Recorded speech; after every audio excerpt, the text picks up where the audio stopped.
name is, does this work? Yes. Good.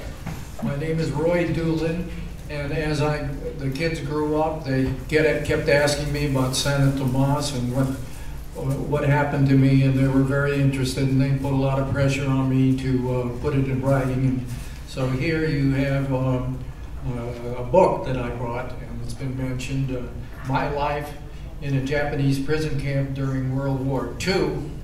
And it's available in the corner here. My wife's back there, and it's also available on Amazon. I've had very good comments from it.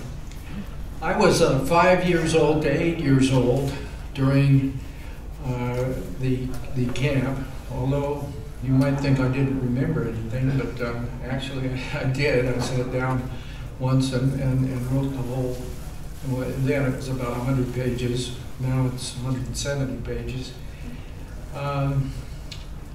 The same day that Pearl Harbor was attacked, I was home with my father in our nice home, and the Japanese started bombing down the block. My father and I went went under the stone steps for protection, and they started bombing every other house headed for our house. And when they got to our house, they blew up the garage in the back. And I felt I had more wisdom than my father here at that time, and so I figured it's got to be a better place than this. So I ran away and out through the front door, and I took a few steps, and then I saw something I've never seen before or since. It was a little cloud, little light, like a flashlight, only very, very bright and very small. And I thought, what is this? And then it got bigger and bigger. And so I realized right there that this was a bomb going off about 30 yards from me. And I turned around and ran back in toward the house. Shrapnel just missed my left leg and spewed some of the stone steps over me. I wasn't seriously damaged on this, but it did take its toll, I'm sure.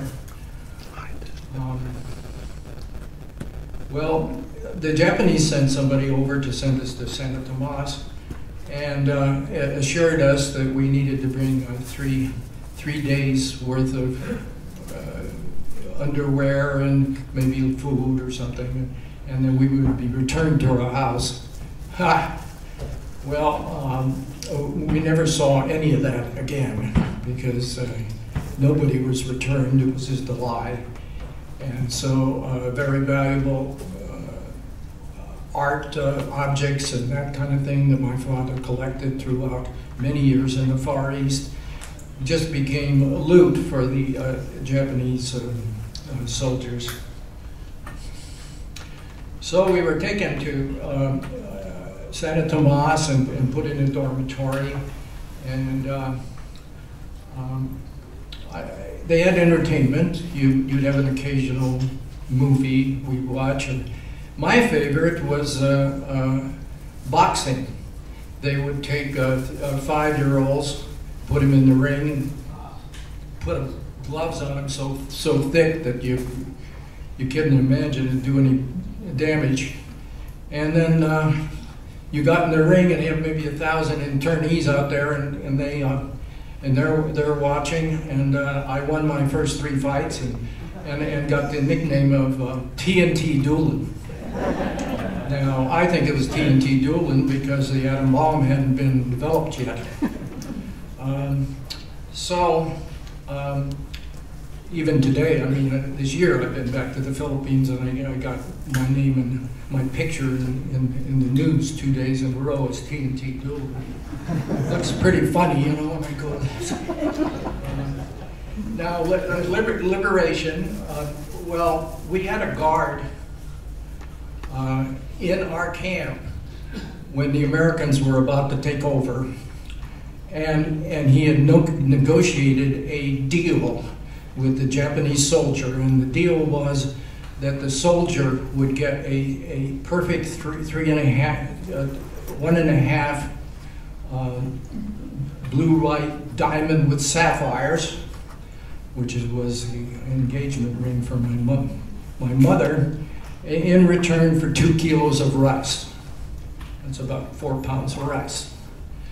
Well, we arranged for delivery the day after tomorrow, and in the interim day, the Americans burst through and saved us.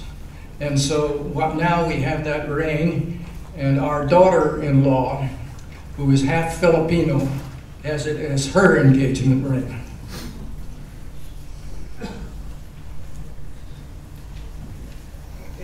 At liberation, I had not gained any weight at all because they were on to starving us to death. The equivalent of the Gestapo had taken over the camp in the last year, and they were just systematically starving us. My mother went from 165 pounds to 95 pounds.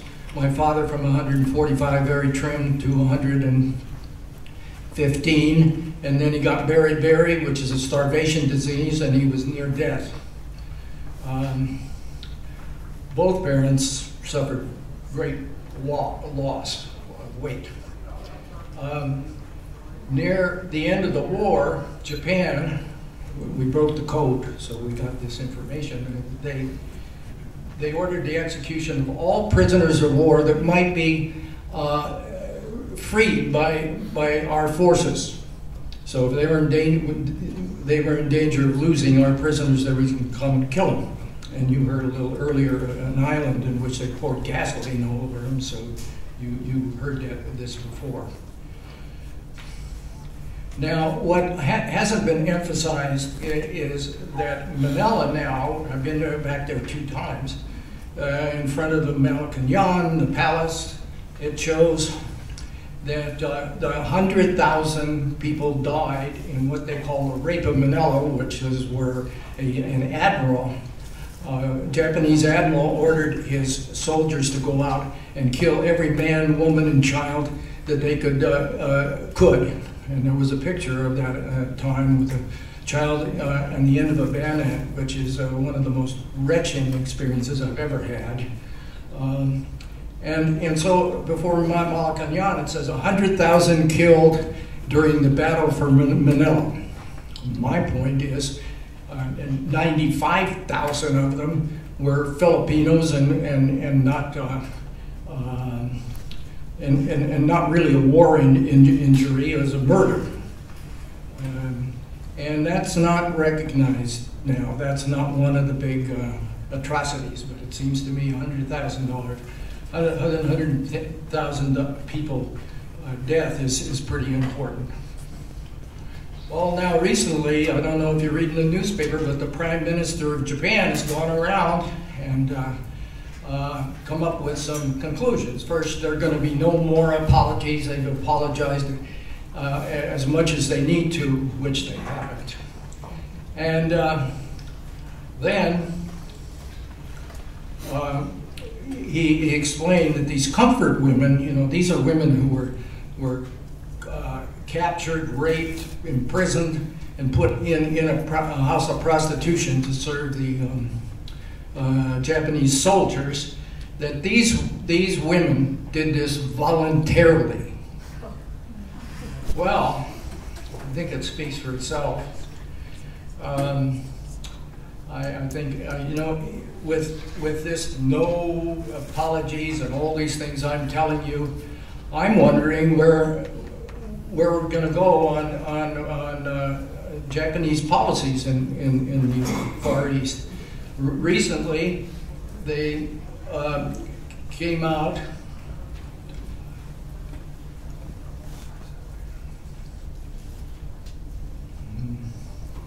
you know, you ever hear of the senior moment?